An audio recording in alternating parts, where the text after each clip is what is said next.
போய் சொல்லாது. தூங்கி எந்திரிச்சு லேட்டா வந்து சமாளிக்கிறதுக்காக எங்க மேல பழி நம்ம மேல பழி போறாரு. என்னமோ எல்லா கல்யாணமும் அட்டென்ட் பண்ற மாதிரி போனதே இல்ல.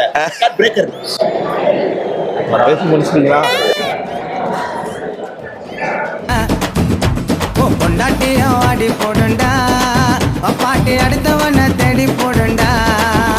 ஏ ட்ரிங்கிள் ட்ரிங்கிள் ட்ரிங்கிள் ட்ரிங்கிள் லிட்டில் ஸ்டாரு, நீ இன்னைக்கு இன்னைக்கு இன்னைக்கு சத்தா நாளைக்கு பேரு.